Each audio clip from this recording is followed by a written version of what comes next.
random shit. Your favorite dinosaur? You know, know those if I have random a favorite questions are so dinosaur. interesting. Agreed. Is there a mango tree here? Is there a what? Mango tree. Yeah, there's one right there. That one. That thick one right there. That thick tree. Oh, That's a interesting. mango tree. Oh, wow. There are 3 on the property. 2 Have you downstairs eaten and 1 any here. of the mangoes? Huh? Have you eaten any of the mangoes? Yeah. Okay, ready. Yeah, cool beans. Just who are you? Is it Like, you know? recording?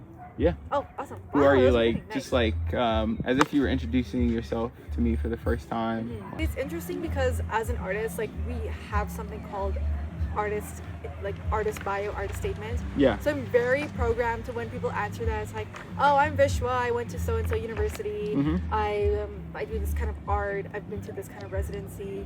But then like the more I think about it, especially in situations like this, it's like, okay, but who am I? Does that define me? Exactly. Because I mean, and so that's why when I ask Yeah. people, I never I try not to give too much direction. Try to just let them tell me who they are, like based on the question. yeah. And most of the time people are like, my name, my age, and I'm from, and then that's it. But I'm intrigued to end up interacting with a person, which I think now is you, that will have a real answer to who they actually are. It's interesting because I think like we're so programmed to always answer that question with like name, age, occupation, what you do. Like that's so kind of tied to this whole cycle of like work and work and work. And it's like, okay, like who are you outside of work? Because I can even say, okay, I'm a human. But when you go past that, it's like this body is a human, but Right. who am I internally? Like you take out every physical material thing. So it's very difficult to honestly answer that question because like really going down to the base of it, like the spirituality of it, is like, who am I? Because if you take away that ego, I mean, as humans we all have ego, but you take away all these surface level temporary things and you go to that soul that's inside of you. It's like, I don't know. I think I'm just existing and trying to fulfill my purpose. That's beautiful. So just for namesake. Yes. My name is Vishwa and it means universe in Sanskrit. Hell yeah. So, Vishwa, I know we met like a day ago, but how could I show you, or how could a stranger show you more love? That's a really good question. Thank you. I'm kind of good at coming up with those. No, these are really like, wow, introspective. I think the baseline of it is just acknowledging you as a human being. Oof, I think that's coming from like El Salvador and Latin cultures is so different from what I'm used to back home in Canada. I feel like we often forget that the big important things in life are actually very small. Like here, just somebody making eye contact with you don't even know them. They're like, buenos dias. It's like, okay, you acknowledge me as a person. Like that's so much love, right? They just smile at you. Back home, it's like everyone's kind of in their own little bubble.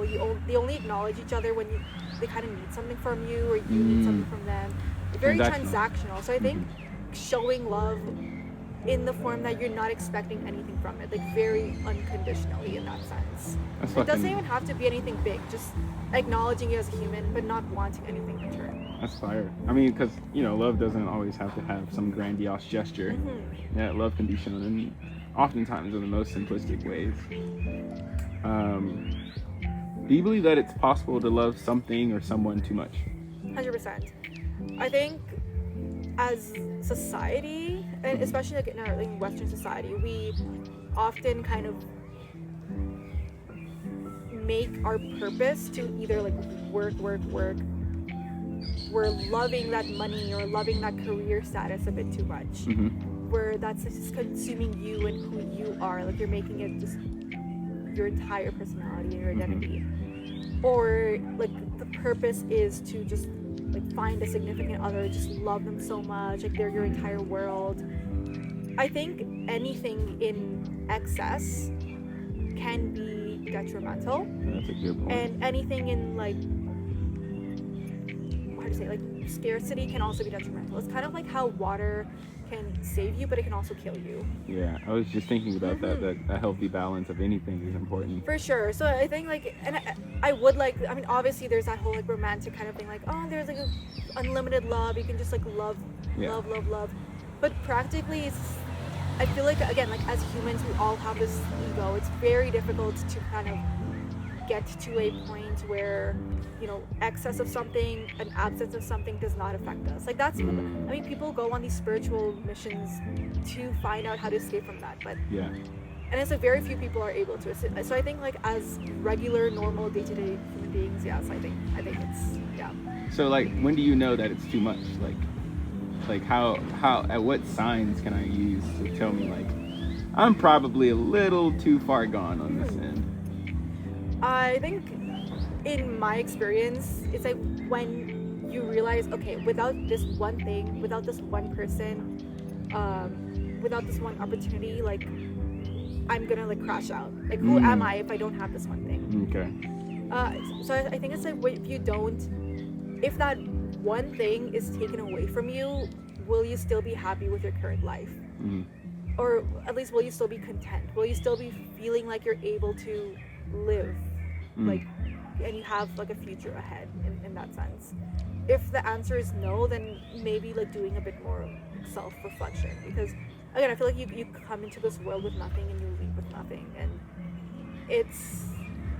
we often think that everything is going to stay in life, even though love is so eternal, right? But just the human experience isn't the eternal. the human experience is not, and whatever comes in life is not eternal as well, right? So I think it's like if you think that you're not going to be you without that one object, person, situation, then maybe that's a sign that it might be a little too much. And just to like maybe, I don't know, like there's different pathways to addressing that, but Do you think that more money leads to more love? Oh, that's so hard. It's difficult because like, again, like in excess, everything's like in excess, like things can lead to suffering, but it's hard because I mean you've heard of the Maslow's hierarchy of needs, right? Like for some people who are on like the very bottom, like they can't even get their own self needs met, like they can't food, shelter, water. For them, yes, because you need your basic needs to be met. To be able to focus on things like love, right?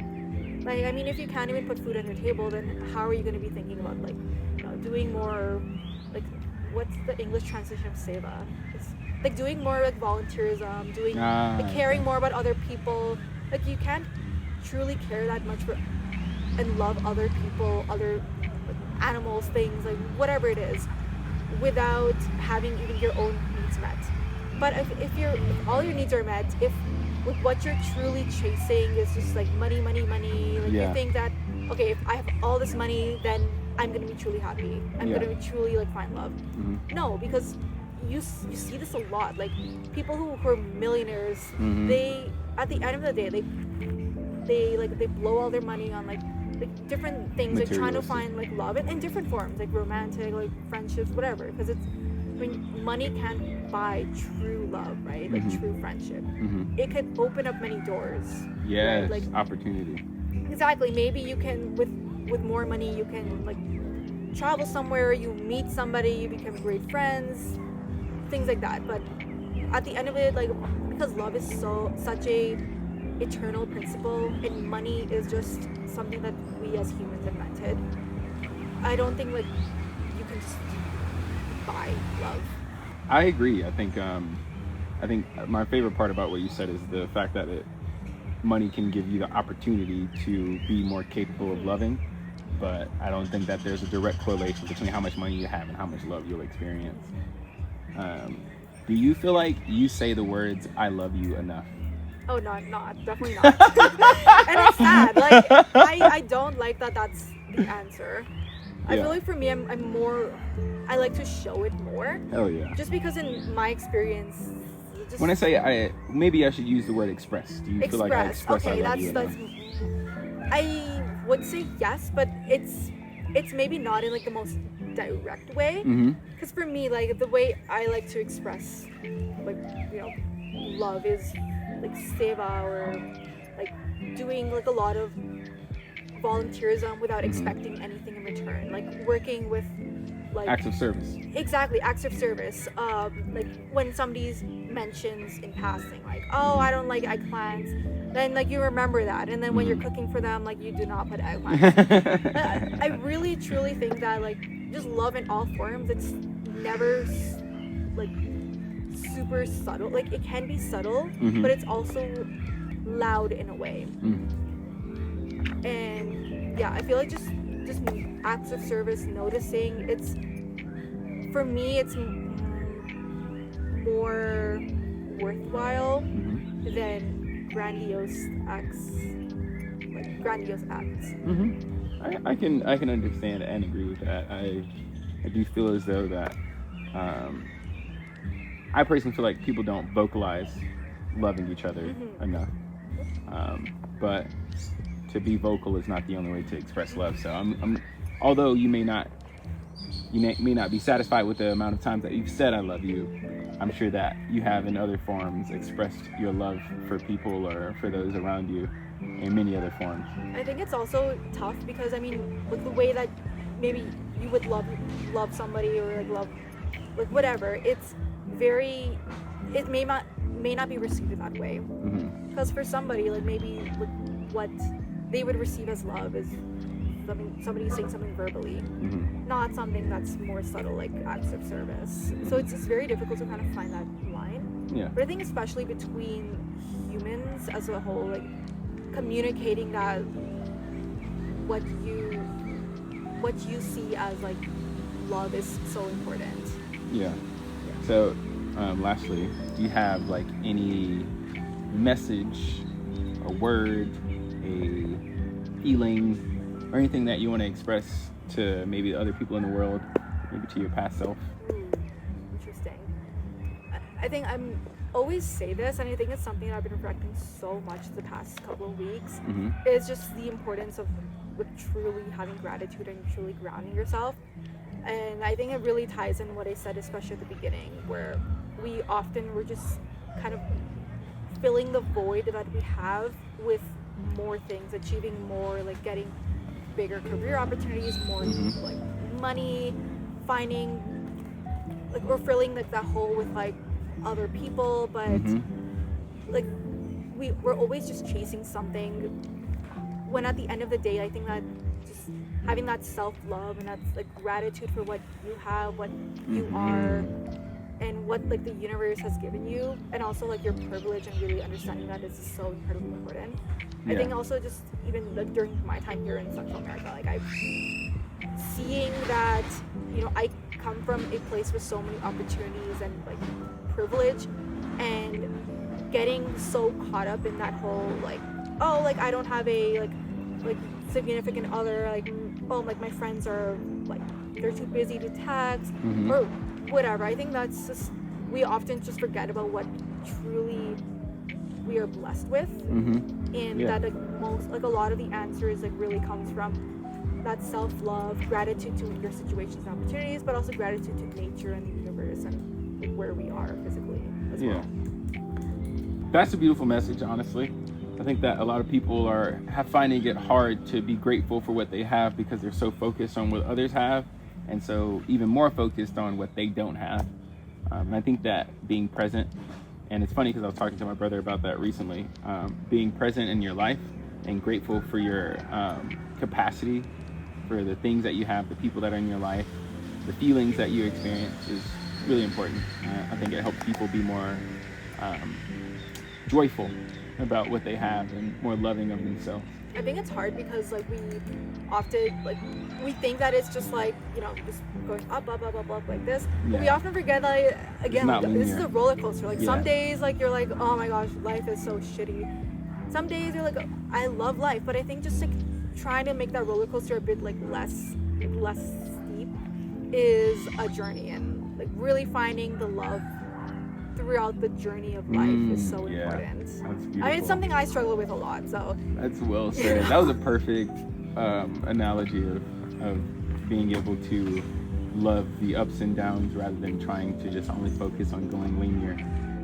Well, thank you so much, Vish. I appreciate you and your mind and your heart, the way it operates. And I thank you for like taking the time to just yap with me about love. That's fucking cool of you. I do want to say I love you very much, and I speak true peace, positivity, prosperity, protection. Oh, love, light, and laughter upon you and all your loved ones. Love this. All right, that's cool. Yeah, it doesn't take long. That's it. You were a great interviewer. Thank you. Genuinely, like